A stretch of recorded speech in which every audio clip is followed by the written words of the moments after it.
Wara li l-ġimgħa li għaddiet il-Prim Ministru Roberta Bela qal li tidaħħal lura miegħu lil Rożien Kutajjar, membru wara li ieħor fil-kabinett qed joħorġu wonqhom għal Rożien Kutajjar, dan minkejja li ftaħret li trid titħanżer u ħadet eluf ta' euro mill-but tal-poplu f'impjieg fażul mal-ITS, l-istess impjieg li ġie kkundannat mill-Awditur Ġenerali. Matul il-jum tal-ġimgħa Net News saqsa lis-Segretarju Parlamentari Alison Zerafa Civelli jekk taqbilx mar-ritorn ta' Rożien Kutajjar fil-Partit Laburista. Zerafa Civelli tiddikjara b'mod apert li l-bib huwa miftuħ. Dan apparti li qaltilna wkoll li ma tara xejn ħażin li nies bħala jingħaqdu lura mal-Partit Laburista. Alison Zerafa Civelli qalet li taqbel perfettament ma dak li qal Roberta Bela fil-waqt li ma bdejqet xejn toħroġ ħonqa u Rożien Kutajjar. Ma tara xejn ħażin li tinġib lura d-deputat li letteralment ftaħret li lesta li titħanżer.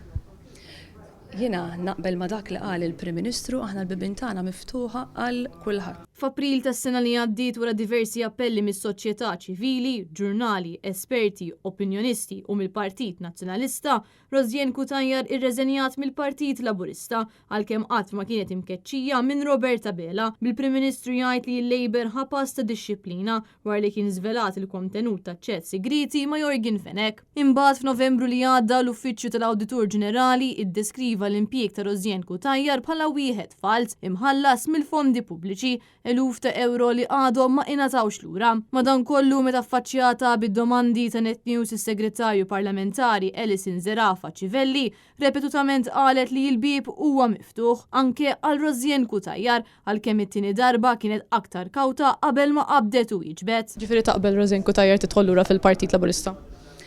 Naqbel ma daw kollha ta' rida tajba li jixtiequ jaħdmu għal ġid tar-residenti tal-poplu Malti u Awċi. Giulia Falzon għal Net News.